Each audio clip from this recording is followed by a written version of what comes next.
As you know, with the recent videos that we've uploaded to the Locker Gnome YouTube channel, I have been in search of the best solution for the ultimate wireless setup here in my home. And I stumbled through a few options like WDS, which kind of worked, but also kind of didn't. But in that process, I learned what did not work. I mean, absolutely did not work. Then I kind of left well enough alone and went back to just one access point.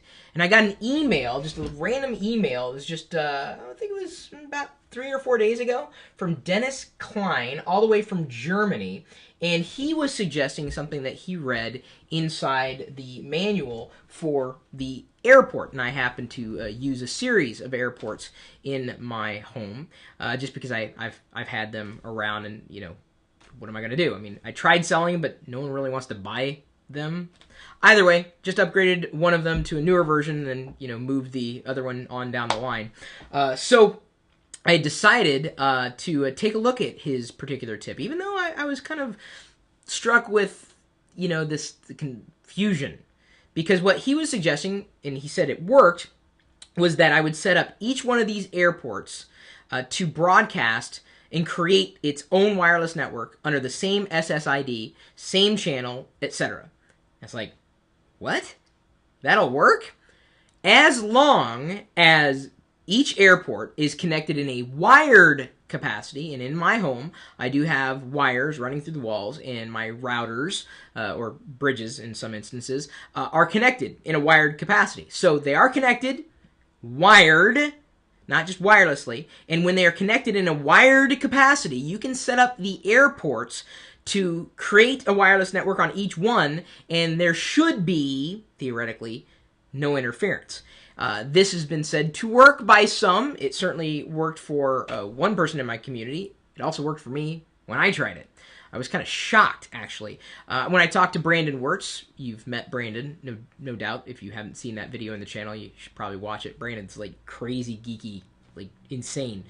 He said, you know, it's been argued that you pretty much have to be sitting on top of the wireless access point for that to work very, very well. But in my usage, in having everything working this way, it's worked out really well. And the true benchmark is not just me and what I've seen empirically, in not just the 2.4 gigahertz spectrum, but the 5 gigahertz spectrum. My girlfriend was complaining that before we'd done all this wireless tweaking, the internet speeds were slow. But what do you think about the wireless network now, hon? It's perfect. It's fast.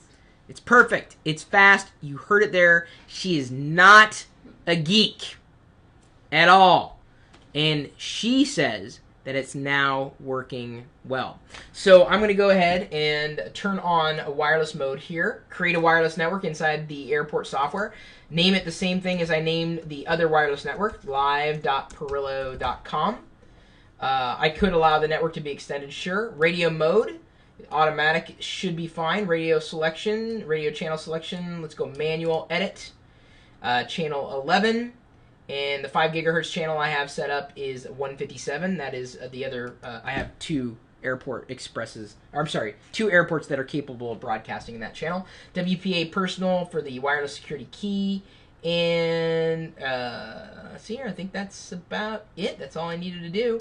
Only other thing I think I wanted to do is make sure that the 5 gigahertz network is set up. And I set up my 5 gigahertz network in the area as chris.perillo.com. Multicast rate low, use wide channels, always want to do that. Update. That's it. So now my wireless network should perform even better. More bars and more rooms. Gotta be careful not to. Either way, I appreciate you sending me the tip. And I tell you guys, in every single video, what do I say? If you have a tip, a suggestion, you want to drop me a line, what is it? I give you my email address, chris@perillo.com. Thank you. Thank you.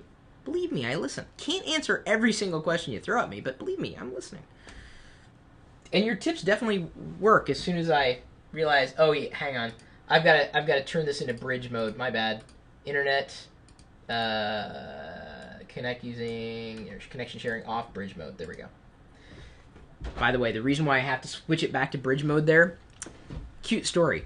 Comcast I used to be on a business class connection. I decided to switch to residential because it was more affordable. Even though I'm about halfway to my 250 gig cap already, and it's not even like halfway through the month. I'm not doing anything crazy, really, that I know of. A little worried. We're going to be doing a video on how to monitor network traffic. By the way, stay tuned for that.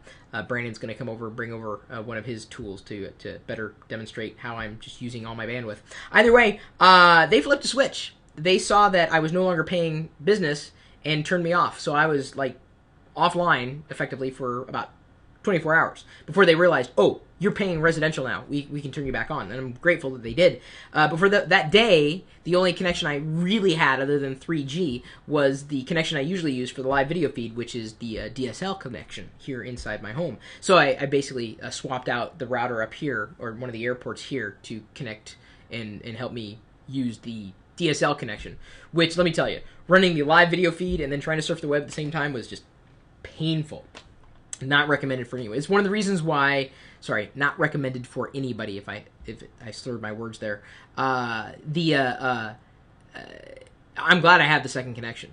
I am absolutely grateful that I have that, because running a live video feed on my regular home connection would just I would lose so much bandwidth. Even though I'm now 100 down, 10 up when Comcast has me on, and they don't get upset at me for I'm gonna cut it close. I have a feeling like I'm gonna be offline for like the last 10 days. It's gonna suck. Please, Comcast, do not disconnect me. I promise I'm doing legitimate things.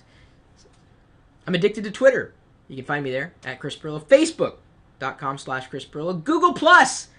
You can find Chris Pirillo there too. Hell, you can find Chris Pirillo all over Google. Chris.Pirillo.com, LockerGnome.com, LockerGnome.net. Blah, blah, blah, blah, blah, blah, blah, blah, blah. Does anybody even listen to this part of the video? Your internet connection still good? Yeah. Good. You can geek out with us in the chat room 24 hours a day, 7 days a week. It's part of a live video feed at, of all places, live.Pirillo.com. We'll see you later.